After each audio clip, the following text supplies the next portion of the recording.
Welcome to Money Making Conversation. I am your host, Rashawn McDonald. It is time to stop reading other people's success stories and really start writing your own. Now, you can be motivated by their success because their stories can offer direction and help you reach your goals through your planning. Remember that. And through your committed effort.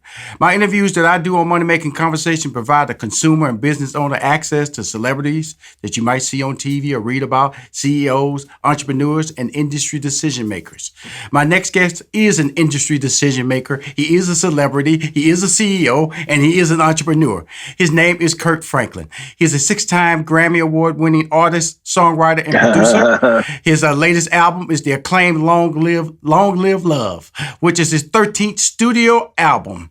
He released a new single and video from the album Strong God this past summer. He's on the show to discuss something I'm excited to talk about, his new podcast, Good Words with Kirk Franklin. Almost like good news. A new podcast series that welcomes people from every cross-section of life and who seek inspiration and empowerment. Lock this date in, February 9th. That's the date, everybody, where he's in conjunction with Sony Music Entertainment, dropping Good Words with Kirk Franklin on the podcast. Please welcome to Money Making Conversation. He's my good friend. He's been in my life, man, since '94. I'm from Houston, Texas. He's up in that Dallas-Fort Worth area, Texas boy. Yes, sir. Please welcome Yes, Kirk sir. Franklin. How you doing, Kirk? What up, Ken Folk? How you doing, man? Well, welcome to my new studio, Kirk. I'm trying to do it, man. I'm trying to step up, man, in my game. Yeah, man. No, man, you look good, brother. You look good. You got a little flex happening up in there. Love it. Thank you. Love it. How you been doing, man? You know, we coming out of 2020, going into 2021. We talking about the new podcast, but let's step back a little bit and talk about 2020 because it sent me through a lot of changes, tested my faith, tested my patience, sent me through some emotional, physical change. I gained weight, lost weight, and anxieties about the COVID-19. My family, my wife, she still won't go to a restaurant out in public. She'll take to go, but then she's suspect of it coming into the house. So how did it impact your family and the people who follow you and seek your guidance?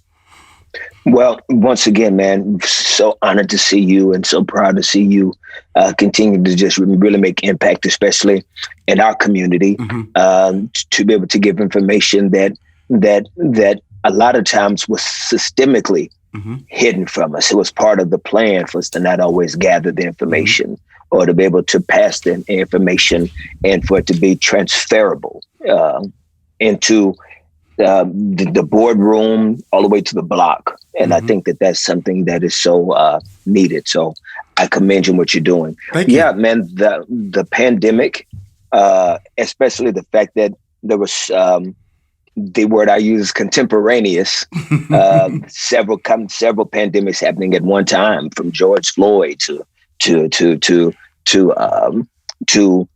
our mothers and fathers getting sick and dying of the disease, to all the political uprising against it. And so all of those things took a toll on me and my family because I have a young Black son. And so continuing to see this hateful narrative that has been America's narrative for over 400 years is something that can be very daunting, you know, and it can really be fatiguing. And so for all of these things that happened at one time in 2020 was something that continued to pull me. I had to start going back to therapy myself. You know, I'm a Black man that is very proud to acknowledge and promote psychological therapy, psychiatry, for especially Black men. But it was something that we held on to each other as a family. And it put me in a position where my faith really had to be something that was not just preached, but something that was lived in real time. And so that was another challenge to really test me to see how much I believed and how rooted I was in what I was preaching. And so, or singing or doing. So, is that I think that the battles were all intentional, and I think that they were all for our good and to reset if we would allow it to do that. Well, the beauty of watching you, you know, a popular word in 2020, the word pivot. You know, if you can't do it live, how you do it virtual. And, you know, you put concerts together, you brought people together, you united, you did the verses, I believe. How did all that play into you reaching your I consider you. I'm part of your congregation. I'm part of the Kirk Franklin congregation, and I say that because I'm not a weekly churchgoer. I might go to church, periodically. And I'm not saying I show up on Easter. I'm not showing I show up on New Year's or Christmas. Sometimes I go with friends, but I am a believer, and I think I'm one of your followers because the way you approach your teachings, and that's how I have to use that word teachings, affect me positively, and your music motivates me. Do you get it a lot from people? Say that question again, please. Do you get that a lot from people? How you motivate them, or non-church goers like me, who believe? And I say that's a negative thing to the church goers. No. Let me say that I'm honored at whatever capacity to be able to do life with people, to be able to be part of people's journey, for God to loan me words of music, whatever that I can borrow from him to just be a catalyst. That's something that I take a great level of humility and responsibility in. And it was never my intent to try to do something that would be left of center. That was never my attempt. I'm just really someone that is very sincere about my Christian faith, as well as also addressing all the areas of revisionist history that has sometimes whitewashed the African American sojourn through Christianity and what it was originally, and how Europe did not influence Africa, but Africa influenced Europe in this monotheistic approach to faith. It's really interesting. I got another show working with a business manager, Stephen A. Smith. And you'll be making an appearance up on one of our shows. I don't know if you know about it, on Stephen A's World. And I was excited that we were able to bring your voice into the arena because Stephen and I sat down and said, that's a voice you never see in sports, like from this perspective of who you are. And you are so unique in how you approach life, Kirk, and how you approach the gospel, that I feel comfortable bringing you in that arena because the way you talk, you just talk like a regular person. Like I said, when I'm talking to you, I'm talking like I'm talking to a friend. I'm talking to a friend that allows me to be Rushion McDonald. That I don't feel that I know I have flaws, and I know I have flaws. Well, I think that what is interesting is that for there to be even a conversation of what I do to be something that has some type of unique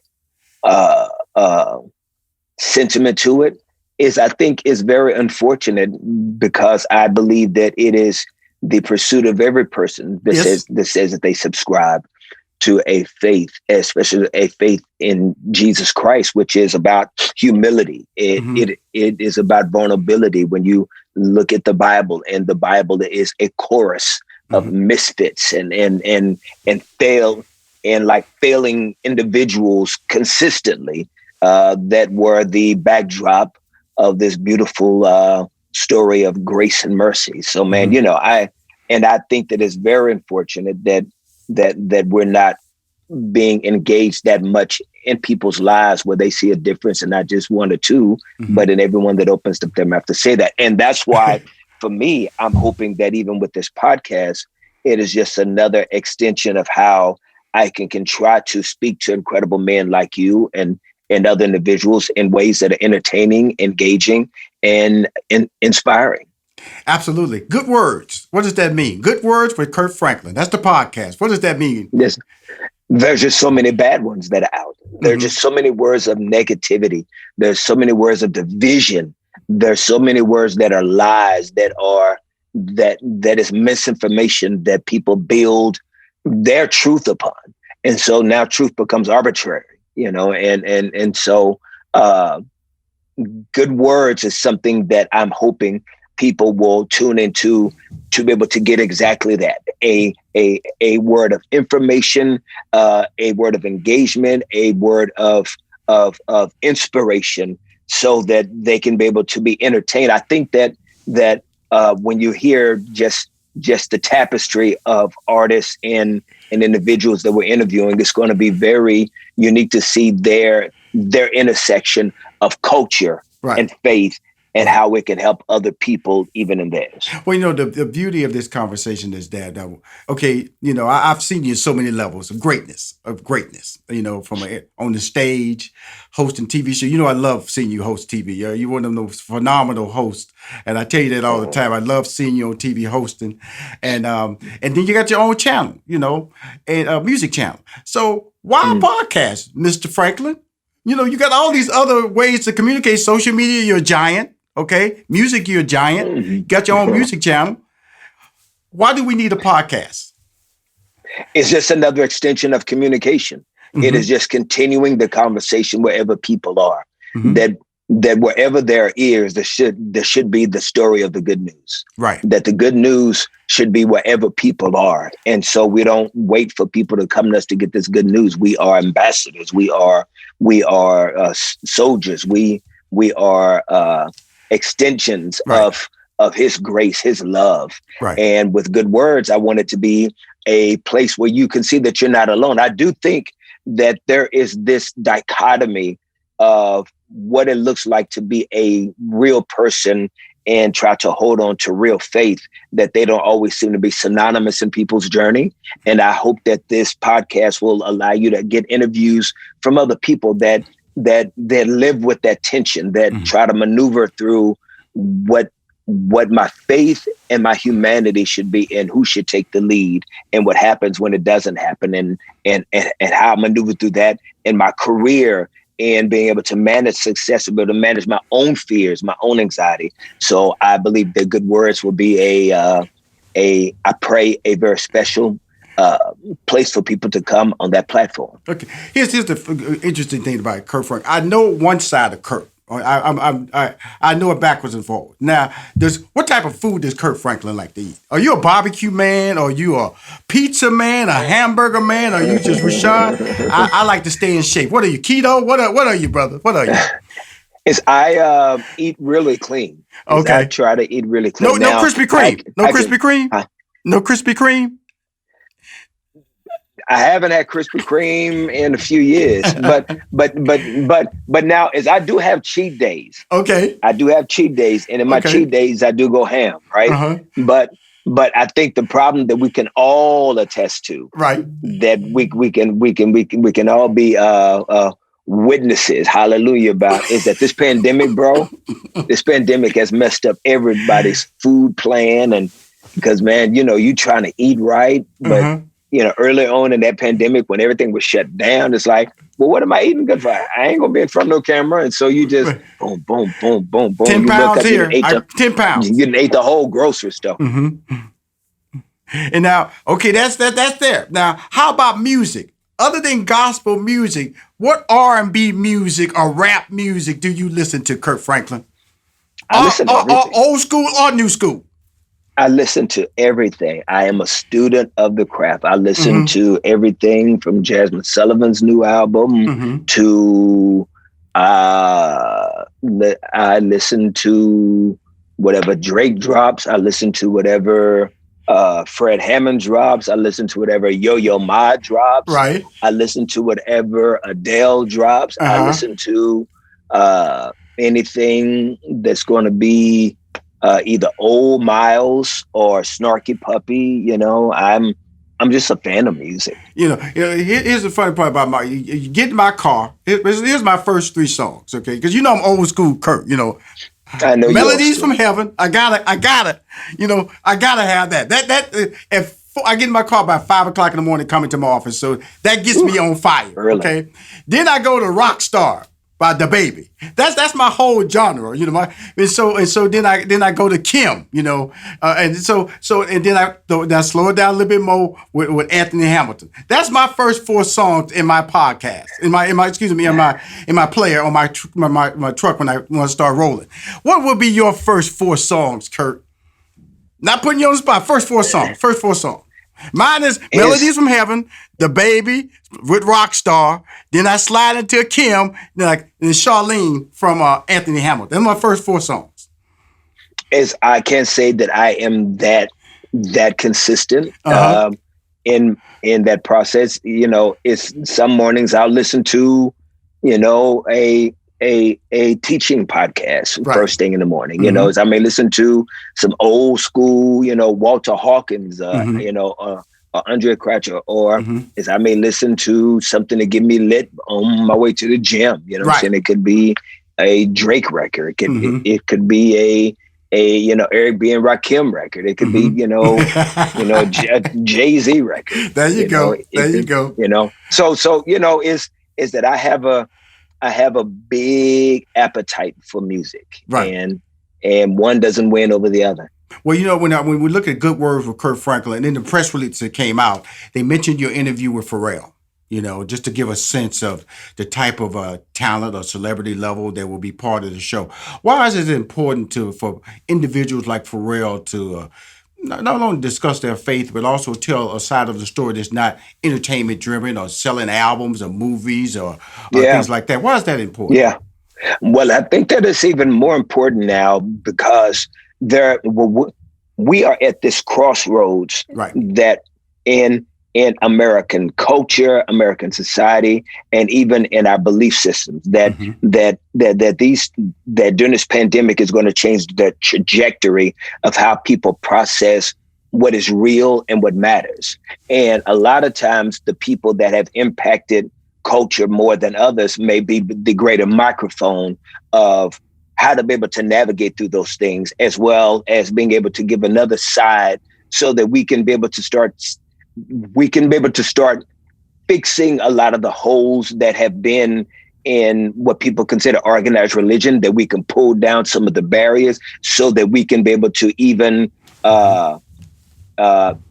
try to articulate more misinformation that has been Mm-hmm. passed down generationally to people of color, and to be able to also unpack the weaponization of Christianity, Right. to be able to understand that Western Christianity and the teachings of Jesus Christ are not synonymous Mm-hmm. necessarily, and so and then also how people maneuver through their temptations of success. Because see, there's trauma already being an African American, Yes, it but is. there's an extra layer of trauma when you become successful. Mm-hmm. Success brings its own level of trauma. Yeah. When you say weaponization of Christianity, what exactly are you referencing in that? And not trying to be negative. I'm just trying to get a clear definition of what you mean Oh when you yeah, say that. oh yeah. Well. When you look at the colonizers, Mm-hmm. everything was from the bibliocentric lens of misinformation and revisionist history, where it was weaponized to keep people marginalized, to keep people oppressed, to even create a misogynistic tone to women's roles, even in Christianity. Mm-hmm. And so when you weaponize something, you become a very authoritarian in your approach to what God is, because God will be whatever is beneficial to the one that holds the weapon, or the tool that could be used for good or bad. It's almost like fire. Fire is good for cooking. It's good Right. for being able to keep people warm and comfortable, but out of control, it can burn down a city. And so that's what Christianity throughout history, from the Crusades Mm-hmm. on to the transatlantic slave trade, there were times where you even had chaplains on the slave ship. Right. Absolutely. You had white chaplains on the slave ship. So that does not mean that there's something intuitively wrong with the message of Jesus Christ. It's been something intrinsically wrong with a lot of those that have been the microphones to be able to proclaim that faith. When I talk about faith, the fifth song that I have or that I listen to, we lost him in 2020. A good friend of you and mine, something about the name Jesus, and Rants. and I remember when I interviewed you. I think the second time you was on my show, I didn't realize you wrote that song. He said, "Yeah, Rashad, I wrote that." And whenever I'm gonna tell you, that song is so important to me.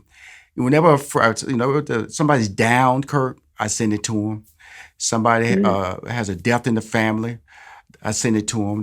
They don't know how to find direction in their life, I send it to them. Mm-hmm. Mm-hmm. Give us the thought process in writing a song like that, and then getting it produced and having an amazing artist like him, and it's been remade by a couple of young ladies, and I've heard that version. I like their version too. It was fantastic. And so, talk about that process behind that song. Well, it's not much of a headline story.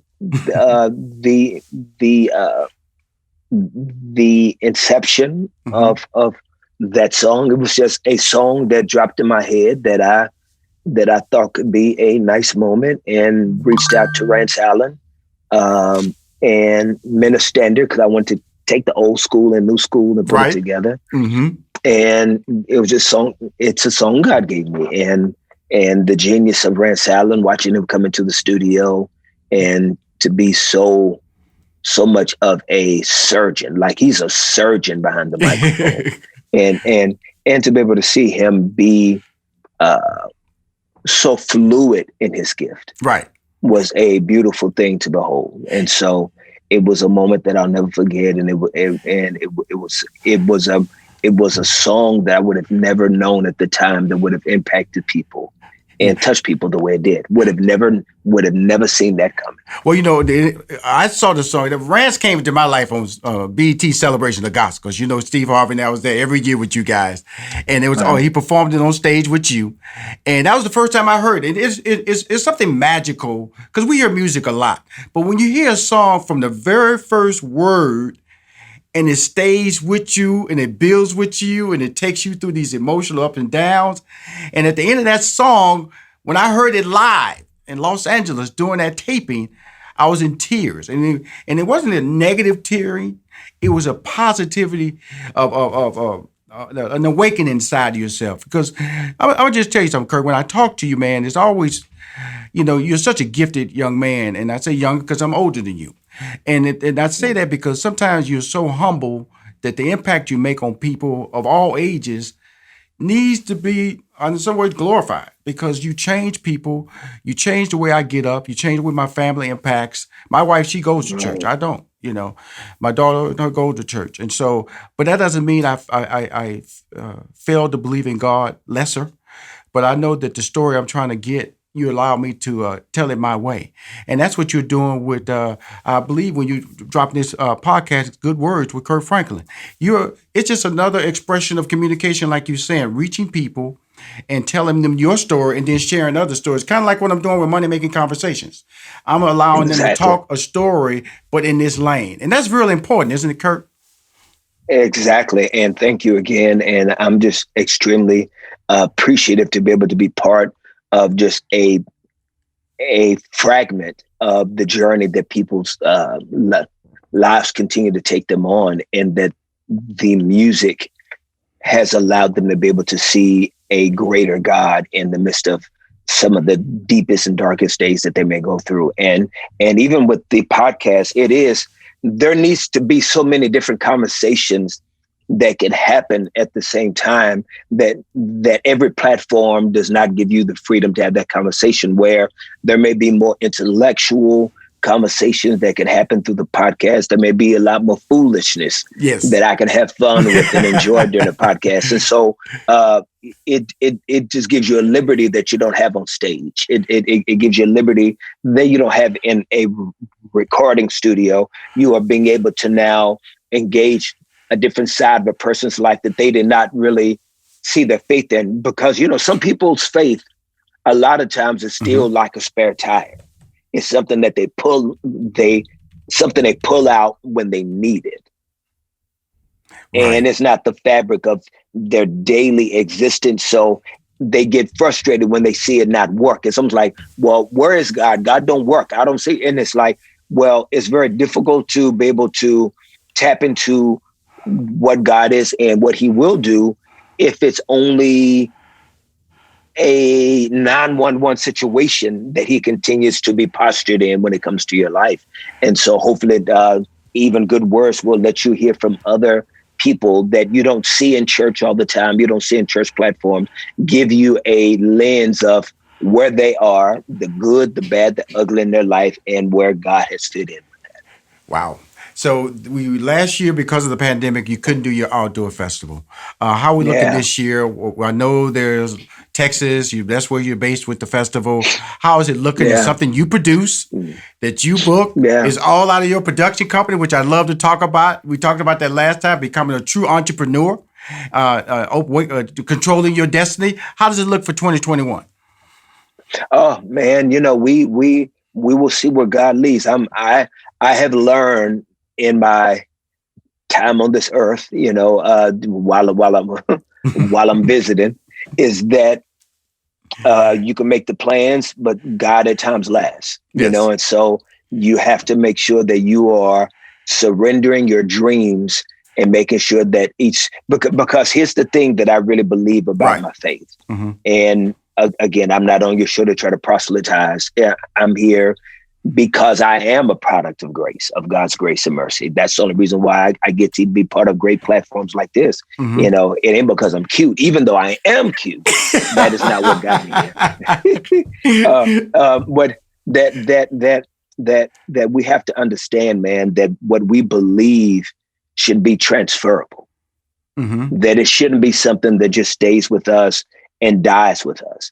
That it should be something that can be part of the fragment of people's daily existence. And we haven't done that well. As people of faith, we've only made Sunday morning and a Sunday suit the epitome Right. of what believing is. And so I'm hoping that with everything that I'm able to do, whatever God calls me for this year, is that I want to make sure that my dreams are not distractions. And so that the only way to know how to do that is to take my dreams and filter them through my faith. Well, the interesting, I'm going to make a little shift here. Melanie Holt was on my show recently, and she hosts a show called Behind Every Man. And you on the show. And it was, and I get access to everything now. I'm moving up in the food chain, not Kirk. They give it to me early, late, early, before everybody, everything. Now you're on there with your beautiful wife, just like I mentioned my wife and how important she is to me. How was it important to do a show like that? Because Behind Every Man tells us her story and the impact that she has on your life and that you have on your life and the faith as well. Why was it important to do that show with your wife? Well, it was just important for me, for people to get a chance. Like, I'm always looking for moments to showcase and celebrate this incredible woman who has always lifted me up, and Right. everybody not at all times got a chance to see Tammy. Right. And I want to be able to celebrate her when there's a platform that comes my way, is because I want people to understand that I am what I am because of her. Right. It is God using her as the conduit that all his blessings flow. Because if I was a single man, I probably would not be the most integral or the most responsible, because I would probably still be doing what single men at times do. And so a lot of times when you live that life, you are blocking the conversation and the covering that God wants to give us, because he's not going to give you the keys to something that you're going to drive into a wall. Wow. So. Good words with Kirk Franklin. That's right. It's on podcast platforms, including Apple, Spotify, Stitcher. Kirk, thank you for coming on the show, man. I always appreciate you, man, taking the time to talk to Rashawn McDonald, man, because I know you're busy, man. I'm just trying to build my family. Thank you. But you more than that, man. You inspire me, and that's why whenever you come on the show, I got to remind you, man. I know people look at me as being very successful, but behind that success, like I said, in certain situations, there is a good woman, but they're also good friends, and you're a friend. And I know that your music you may not be talking to me as an individual, but brother. You've saved me a many a day, man. You've saved me when I'm on the road and didn't know where to go.